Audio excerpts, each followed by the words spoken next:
Of the next 3 months, we will lose the public goodwill on this program completely. Doesn't matter what we do after that. So, and the more reason why I think we should adjourn so that we can fix what needs to be fixed and come here and make final and binding resolutions and move on. I also,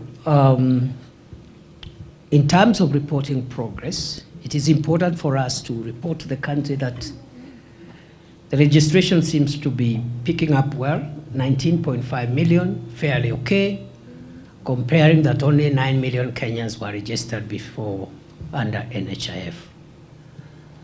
We still have issues, as was communicated by the chair of the COG on health, that in some of the data we migrated from NHIF is incomplete because only the principal beneficiaries are part of that system. And we need again in the next week or so to bring in the dependents, the other beneficiaries, the dependents of the principal beneficiaries, and we have to crack our heads and find out how we go about that. But 19.5 million, up from 9 million under NHIF, in 4 months, 5 months, is a good trial. Secondly, that we, and when I say we, I mean the national government and county governments, have been receiving public and stakeholder feedback and taking that feedback very seriously. The evidence is first in the review of the means testing tool, which is ongoing, and which has a non-extendable deadline of 28 February. We must have fixed the review process of the means testing tool to provide for an objective data-based tool that is not susceptible to manipulation whatsoever, an objective data-based means assessment tool that will give a clear and scientific assessment and thereby generate a predictable premium assessment of who needs to pay how much. Again, without any extension, and I mean this, all those who are involved, there will be no single extension, there will be no explanation. We will need to have that tool in place by 28th of February.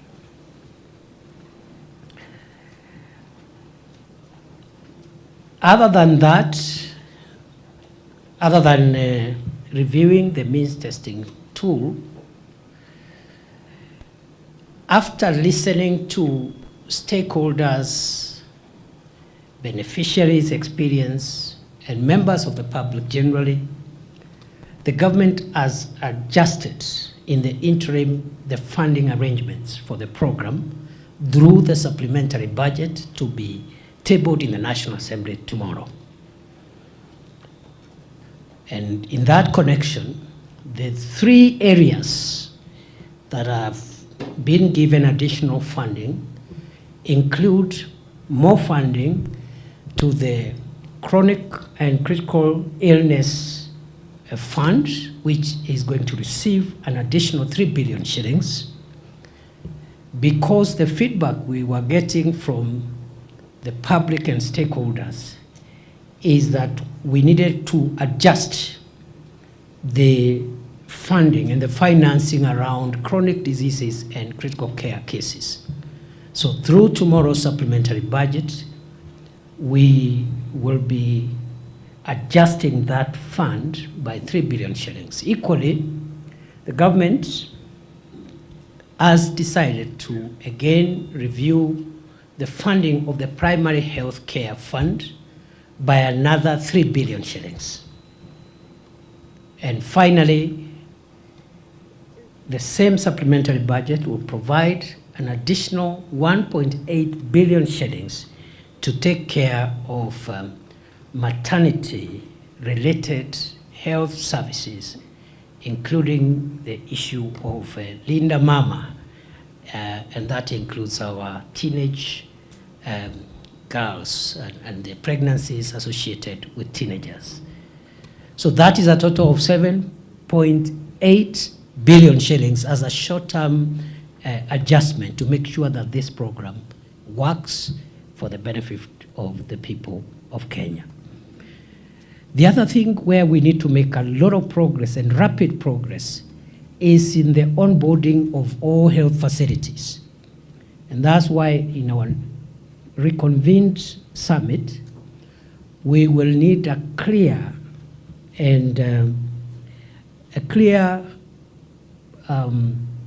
output in the form of all the level 2, 3, and 4 facilities across the country being onboarded for purposes of capitation and for purposes of making sure that we sustain this program at those levels.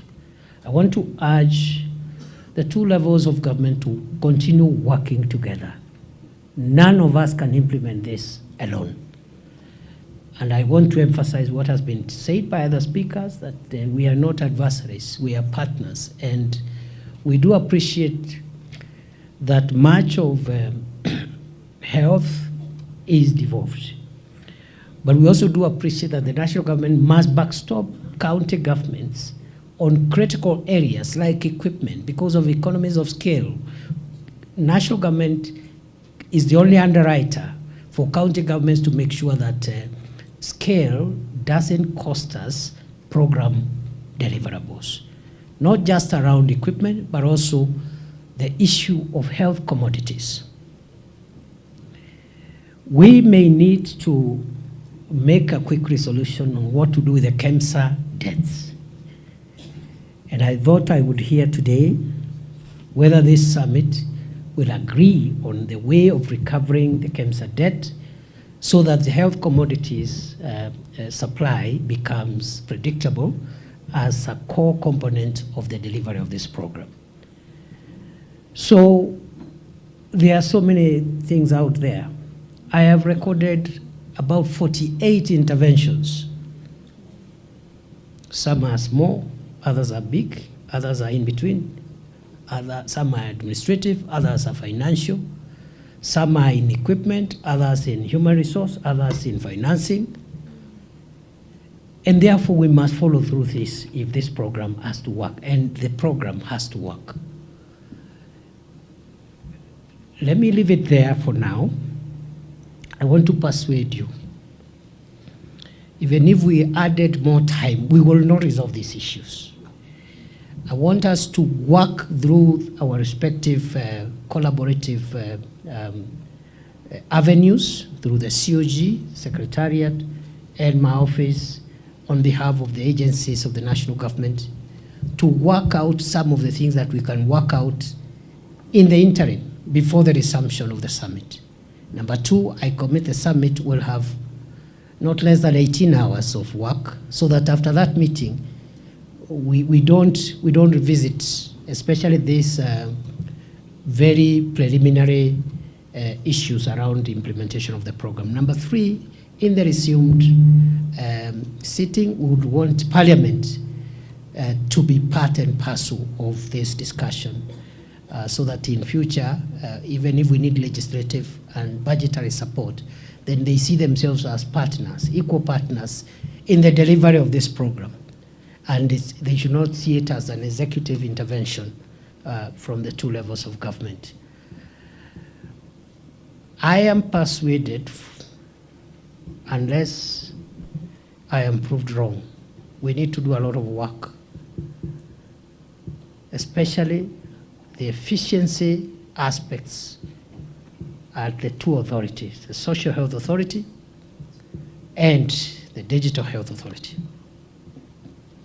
Let us stop defending ourselves, and let us take criticisms and feedback positively. If you're doing well, the public will not complain. The governors will not complain. The other stakeholder will not complain. If you hear complaints, it means there is something we can do better. So that's the approach I want us to take. I know the ministry is also slightly defensive. let's accept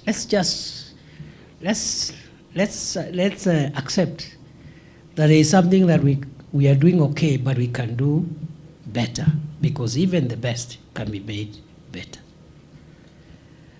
So I want to leave it at that point and respectively submit that we adjourn, and I want to ask the COG chair to close for us in a minute. There is lunch, which is informal. We will not have a press conference because this summit will continue, but already the progress is in the supplementary budget interventions. The progress is in the 19.5 registration, with a target of bringing on board other beneficiaries, dependents. And one last thing is that there was some reports about the number of people who are paying their premiums. And I want to put it on record that out of the 19.5 million registered under Taifa Care, only 3.5 million are paying their premiums. Another 1.5 million are indigents, even under the existing tool, means assessment tool. We have just discussed with Waziri there and the team how we will make it predictable for county governments to know the amount they need to pay for the indigents. I think we'll handle that administratively. And then another 14.5 million who are registered are only benefiting from primary health care. The primary health care services are available to all registered SHA beneficiaries. So the 14.5 are benefiting only from primary health care, meaning for them to access secondary health care in the level 4, 5, 6 hospitals, they will need to pay. They will need to pay. Other than that, from 1st of March, upon the conclusion of an objective, data-based, predictable means assessment tool, we'll roll out a huge national campaign to make sure that we shoot up those numbers, and then by that time the premiums will be predictable. We'll have enough resources to run the program. I want to thank once more all the governors for utmost cooperation, understanding, and good faith. We thank you, governors, for bearing with all of us, even as we try to perfect this important national undertaking. I want to particularly thank the President's advisory team, led by Moses Kuria, for total commitment and singular dedication. You know, Moses has told us wherever you require him, he wants to be the PA of every governor, every person who needs help to get UHC working. Asante Moses. It takes a lot of humility for someone who has served as a minister of government to run around doing things like those. That's what we are lacking in public service, because everybody's a big man. Everybody's big, they can't do small things, and they are waiting to be briefed. In the process, you end up getting a lot of briefings which are not accurate. So Moses, thank you for being hands-on. And I know you would have wanted to talk today, but don't worry, you will talk in the next meeting. Who has talked for you? Abdul Swamad has talked for you. Because, and pongezi Governor Nasir, I don't want to say we went to the same school with you, but at 50+%, it means every other county can reach there. It's very possible. And there is no difference between governor for Mombasa and any other governor. So I think we should also challenge each other, benchmark from each other, learn from each other, and this program is going to succeed. COG Chair, please come and close for us. I'm afraid we have to leave it there. There. Yes. There's nothing much for me to say after your wrap-up. It suffices. all I'll say is, governors, also let's look at our systems, especially with respect to pushing more claims, notwithstanding the challenges. Let's sweat our teams to also compete for the claim spot. Your Excellency, you've wrapped it up well for us. It will suffice. Thanks for your stewardship. Parting shot, the universal health coverage, Taifa Care, is a public medical insurance program. I am persuaded by the governors that we need to be careful so that the things that made UNHIF have problems do not visit us under this program. And therefore, with a lot of respect to private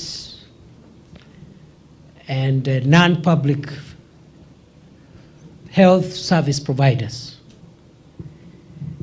we will need to be persuaded if more SHA members are attending private and faith-based institutions as opposed to the thousands of public institutions scattered all over the country.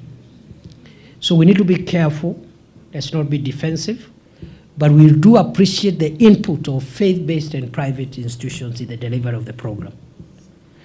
But when you have a program of this nature and you're making payments and 11 billion goes to one sector of the health facilities and the public facility in a public medical scheme is this little, we need to be careful. And therefore, we'll be giving administrative solutions. This one doesn't require a meeting. We will give directives. And please, let's put each other on toes. Okay? Yes, let's put each other on toes, especially our colleagues in national government, PSS, heads of agencies.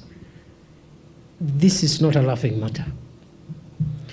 We are just living on borrowed time. We have struggled with this thing for a while. The opposition was huge. These Excellency governors and their teams, they really stood with us as national government when we needed friends.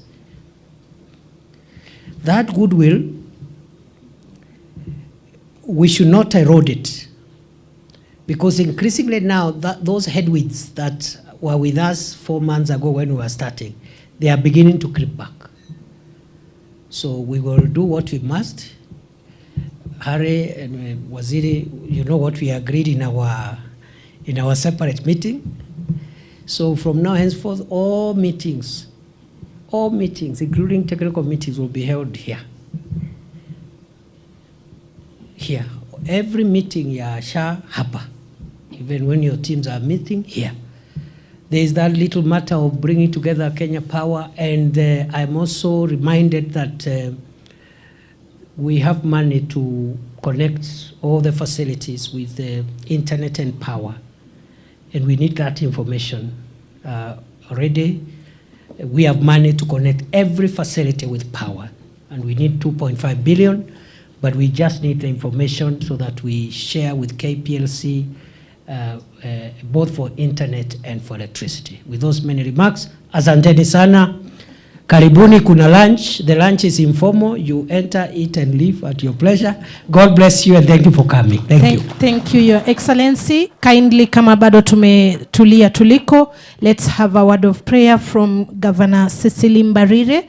Then we will be guided on the next course of action. Kisha wakati huo, kwa heshima tafadhali, governors wote pamoja na CSS pamoja na PSS tutaelekea